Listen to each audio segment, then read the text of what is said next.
d'intoxication et tout. C'est prévu, c'est un plan qui a été très bien ficelé et bien monté.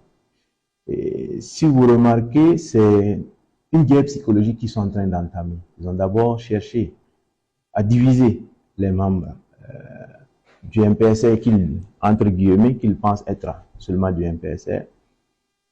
Mais ils n'ont pas réussi. Donc, qu'est-ce qu'ils ont décidé de faire? C'est de toucher, de semer le doute dans la tête de ceux qui soutiennent cette transition. Et c'est tellement bien ficelé que si vous ne faites pas attention, vous allez tomber dans le piège. Qu'est-ce qu'ils font? Ils vont vous mettre une bribe de vérité dans une publication et ils ajoutent de fausses informations dans le but de créer la psychose. Par exemple, moi, Capitaine Sorgho, peut-être quelqu'un apprend que moi je pars à Bamako. Il a appris, mais il ne sait pas qu'est-ce que je pars faire. Donc il va dire sur les réseaux, Capitaine Sorgho est à Bamako pour telle ou telle chose. Il ajoute du mensonge. Et si vous ne faites pas attention, vous pouvez croire à ce qu'il dit. Parce qu'en réalité, je suis allé à Bamako, mais ils ne savent pas qu'est-ce que je suis allé faire. Mais ils le disent pour juste mélanger. Je pense qu'il y a une publication qui avait dit en tant que le capitaine Yabre et moi, on était à Lomé pour voir le président d'Amiba, je crois. Voilà. À ce moment, le DGNA était parti dans un cadre de travail avec tous ces, comment on dit ça, ces homologues des autres pays de la sous-région.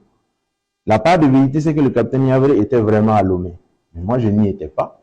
Ils ne savaient pas qu'est-ce qu'il était parti faire, mais ils ont inventé ce qu'ils voulaient inventer. Donc, il y a ça pour essayer de nous discréditer, de nous monter la tête et tout. Et il y a également le fait qu'ils sont en complicité avec des chancelleries étrangères.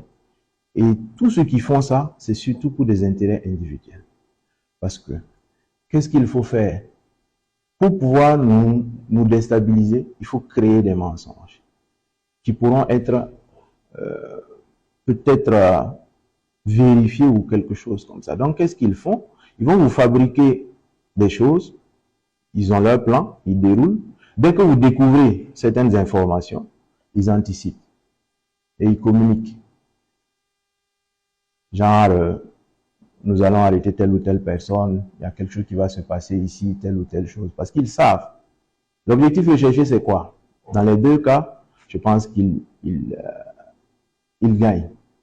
Parce que si nous décidons de ne pas arrêter ces personnes, qu'est-ce qu'ils font? Ils continuent à dérouler leur plan. Si vous arrêtez ces gens, le fruit de la communication mensongère qu'ils ont eu à faire va se confirmer. Et les gens vont dire, effectivement, ils avaient dit ça, et voilà que ça se confirme. Pourtant, en réalité, dans leurs publications, ils font exprès. Ils vont citer les gens qui sont vraiment mêlés dedans et ajouter d'autres personnes qui ne sont pas mêlées à ça, forcément. Tout ça pour créer la psychose, pour créer la division entre nous. Et en ce moment, même si vous procédez à des arrestations ou quoi que ce soit, ils vont avertir tous ceux qui sont sur la liste mais qui ne sont pas forcément mêlés que prochainement c'est vous qu'on va arrêter. Et en ce moment, vous êtes dans le doute, vous ne savez pas ce qui se passe, vous allez vous rétracter, ils vont vous coopter, etc. Donc c'est vraiment une manœuvre, je dirais, des impérialistes. Voilà, c'est surtout pour des intérêts individuels. Il y a des gens qui ont perdu beaucoup d'avantages. Il y en a qui n'arrivent plus à faire tout ce qu'ils faisaient avant. C'est vrai qu'on ne communique pas assez sur beaucoup de choses, mais il y a beaucoup qui nous en veulent parce qu'on a coupé leur vivre ou leur moyen de vivre comme ils vivaient avant. Parce que notre objectif, c'est de permettre à tous les citoyens de vivre dignement. Donc nous ne pouvons pas admettre que des gens, au nom de leurs intérêts individuels, veuillent piller nos ressources ou faire quoi que ce soit contre le peuple. Donc c'est la volonté du peuple. Voilà. Donc c'est pour vraiment dire aux gens de faire très attention à ce qui se dit sur les réseaux et d'être assurés que rien, il n'y a rien. Ils ont tout essayé, ils essayent toujours, ils ne vont pas arrêter d'essayer. À nous d'être très vigilants et de ne pas s'inquiéter. Rassurez-vous, nous sommes très unis au sein du MPSR. Nous n'avons si nous avons des sujets à débattre, nous débattons ensemble et nous prenons la décision ensemble. Voilà.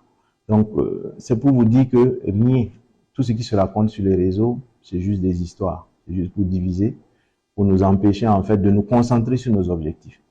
Parce que nous, on avait décidé de ne pas parler de ça et de nous concentrer sur la guerre, sur tout ce qu'il y a à faire. Moi, je suis commandant d'un bataillon d'intervention rapide. Je préfère me concentrer sur la guerre plutôt que de me concentrer sur ces histoires.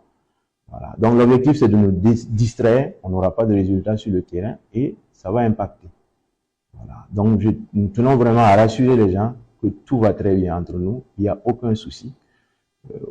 Au sein des FDS, nous n'avons aucun souci. Nous travaillons avec tout le monde. Il n'y a aucun souci avec